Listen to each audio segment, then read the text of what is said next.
Salut les amis, ici Shadow pour une nouvelle vidéo et donc aujourd'hui on va faire une petite live, avec un F, puisque même si on est dimanche, je suis sorti alors parce qu'il y avait des trucs nuls à faire vu qu'on est le 7 mai et donc j'en ai profité pour passer à Pickwick parce que j'avais besoin de faire changer une figurine. Et cette figurine c'est celle-ci, puisque donc c'est la seconde gamme, enfin la seconde vague de Combiner Force, donc de Robots in Disguise. Et ma caméra fait n'importe quoi. J'aimerais bien que tu restes, merci. Il se trouve que je l'avais trouvé en début de semaine à Pickwick. Et j'avais choisi, il y en avait 3 je crois, et j'avais choisi celui qui me semblait le mieux peint. Et en fait, l'articulation à ce niveau-là était sur le point de casser. En fait, il y avait des grosses marques de stress. Donc j'y suis retourné et j'ai pris ceci. Et je me suis dit, ça fait quand même un petit moment que je cherche la gamme de Last Night, donc la gamme, vous savez, du nouveau film Transformers. Et je me suis dit, je vais quand même voir si Maxi Toys les a pas. Donc j'essaie de les appeler. Ça répond pas. Bon, d'accord. Et je regarde sur leur site et je vois dans les références qu'ils ont sur Transformers, je vois Voyager film 5. Je ne sais plus ce qu'il y avait marqué exactement, je crois que c'est Transformers Voyager MVE 5, donc Movie 5 hein, bien sûr. Et donc j'essaie d'y aller parce que je vois qu'ils ont un stock limité de leur côté, parce que je voulais Optimus. Et ils en avaient un seul et il coûtait la peau des fesses, il était à 50 euros. 50 euros, vous vous imaginez un petit peu, c'est hallucinant.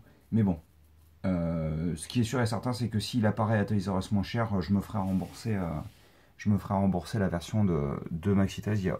Ça c'est clair et net, parce que j'en ai marre de payer des tarifs absolument hallucinants. Mais bref, j'avais envie de me faire un petit kiff en deltaplane, comme dirait Laser Killer. Donc je me suis pris ça. Et quand je suis arrivé à la caisse, j'ai vu qu'ils avaient les Tiny Turbo Changers. Et vu qu'ils étaient à 4 euros, ça fait mal quand même. Il me semble qu'ils sont à 3 $, donc ça fait vraiment très mal, 4 euros. J'ai décidé d'en prendre avec les codes. Puisque vous pouvez trouver les codes sur internet. En fait, les codes sont situés à ce niveau-là. Là. Alors, est-ce que ça va se voir sur la caméra? Vas-y, fais-moi un focus. Hop, c'est juste là, à ce niveau-là. Attendez, je vais faire un focus. Ah non, il l'a fait. Non, il l'a pas fait. Attendez, je sais pas si je vais pouvoir faire un focus si proche. Vous voyez le J qui est tampographié? Ça se voit pas super bien, mais il y a un J tampographié juste ici, là. Et donc chaque lettre correspond à une figurine. Et on va se permettre de les ouvrir ensemble, hein, ça vous semble bien? Bah écoutez, vu que je vous ai montré celle-ci, on n'a qu'à commencer par celle-ci. Et donc on aura... alors il vient avec un petit mode d'emploi, voilà c'est ça. Donc Starscream, vous vous en doutiez. Hein. Attendez, on va faire un petit focus sur Starscream quand même. Voilà. Hop, vous pouvez voir le dessous. Et donc apparemment, c'est voilà, les petits bras sont sur rotule, ça c'est cool. Et il y a forcément Quentin qui me parle. Donc hop, on prend les jambes et on les clips. Ouais, je ne pas là. Ah bah voilà. Donc on a notre petit Starscream qui est très sympatoche, hein, franchement. Vraiment cool. Ça se trouve, il fait partie des meilleurs Starscream de tout le film, quoi. Bon, après, j'ai l'impression que mes tatouages sont pas super propres.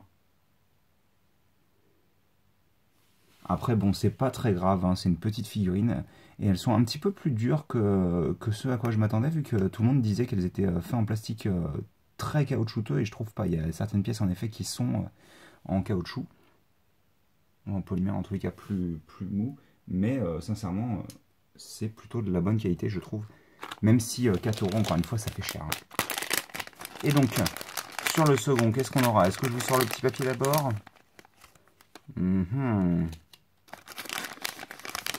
On aura... Hop là. Grimlock. En coloris classique. Faudrait que je me prenne aussi... Bah, je comptais peut-être me faire la gamme, mais à voir, hein, parce que si elle coûte 4 € l'unité, ça m'embête un peu, quoi.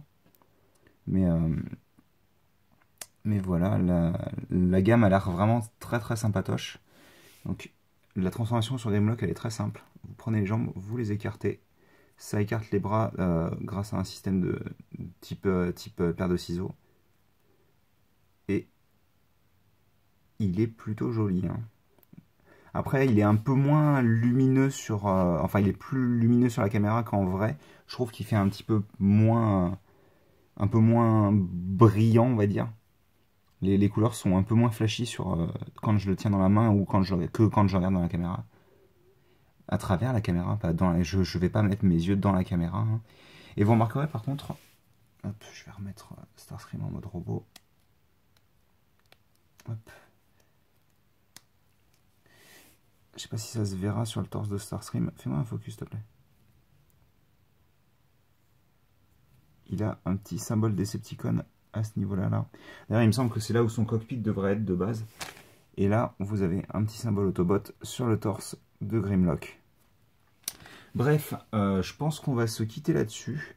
C'était vraiment pour faire une petite vidéo. Je ne sais pas si je pourrais faire une vidéo pour tout ça.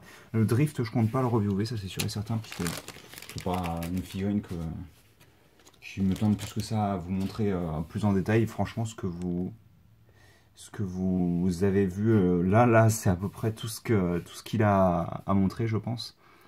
Mais on verra peut-être pour Optimus. Après, tout le monde l'a fait Optimus, donc c'est un peu redondant. Bref, on va se quitter là-dessus. Donc j'espère que vous avez apprécié cette petite vidéo et nous on se retrouve très bientôt pour de nouvelles vidéos. Allez, à plus.